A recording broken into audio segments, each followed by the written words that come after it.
Hi, this is Bill Hartman, and I'm here in Plymouth, Michigan with Bob Dorshevitz, and he's the Vice President and General Counsel of the Plymouth Arts and Recreation Complex. Hi, I'm Bob Dorshevitz, and I'm one of the directors at Parc.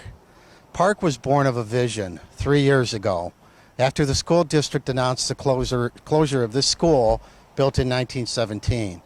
Inside it is 180,000 square feet of classroom space, and behind it are a number of athletic fields still in use by many city and township families. Parc is unlike anything that has ever been done before. Parc it's unique. No other place is like it, because it's not a rec center like other cities have built, but rather it's a focal point in the heart of our community, which brings together theater, the arts, and recreation in an entirely new way, and in a way that is financially self-sustaining.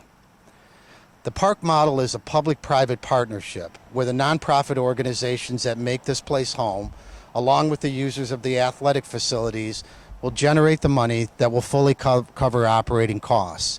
The taxpayers will never have to subsidize the daily operations. In fact, it will be illegal for any non-Parc public money to be used to pay salaries or any expense not directly related to the renovations itself. Public money would be used only for renovations. Critics say that community rec centers are money pits. And you know what? They're right. And that's because the community centers that government builds are upside down in their finances from day one. They can't work. Government-sponsored health clubs or golf courses or banquet halls or snow hills are doomed to fail because government can never compete effectively with the private sector, and it shouldn't. Our mission at Parc is not to compete with others, but to fill a niche between what the private sector does effectively, like operate health clubs, and what government really cannot do and shouldn't try to do. So why is this important to you? You know, I don't have an agenda. I'm really not an arts guy, although I do have a cool collection of Elvis on velvet. But what I do know about the theater and the arts is that every vibrant community that I know of anywhere has one thing in common, and that's a vibrant arts community. Why? Because theater and the arts bring in the money, and the money brings in more money. And then the people want to live there. Traverse City is one example that comes to mind that completely transformed itself in under a decade by embracing the notion that the arts and theater will take your community to the next level. And that means more money in your pockets. It's undeniable that the city benefits from the township and the township benefits from the city. Township property values are high because of this great downtown. And the downtown wouldn't be what it is if not for the dollars that are brought in by the township residents. A thriving downtown benefits all of us.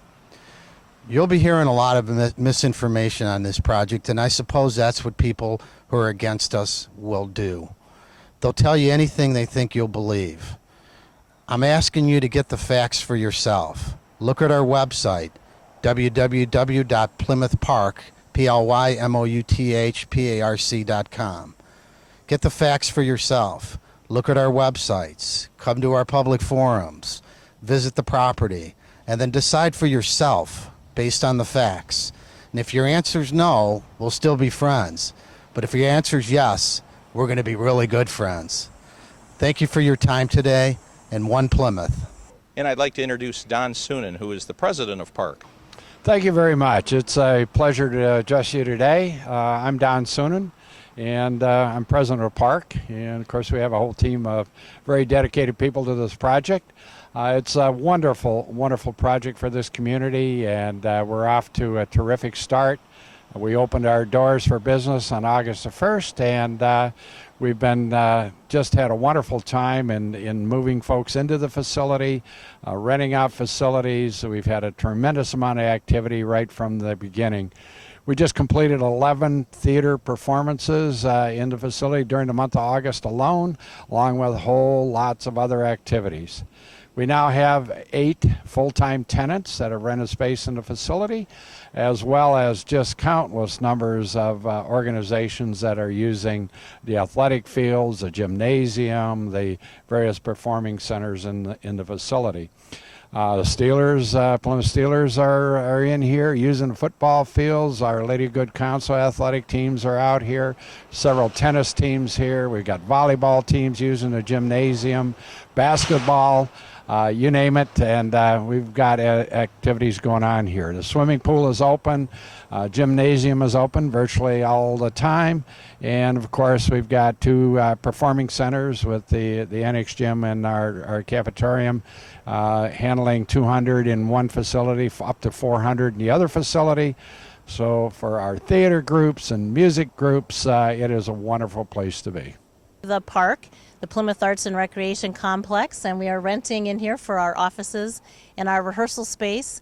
And we're really happy to be back here. Downtown Plymouth is a wonderful home for arts and recreation in our community. For us, it's a great place to be. We're close to all the other cultural organizations downtown, City Hall, library, the museum. We're close to the restaurants and businesses. And it's really wonderful to be a part of a very vibrant community that loves and appreciates the arts. And we thank Don and Bob, who you've interviewed already, and Mark Malcolm for stepping up and creating this wonderful facility for not only the Michigan Philharmonic, but lots of other arts and recreation groups to be a part of. And I hope that we have a hugely successful organization and we build this and become a very vibrant part of the downtown Plymouth community. I'd like to thank Bob and Beth and Don for coming out and talking with us today. And you can find more information about them on their website and on their Facebook page.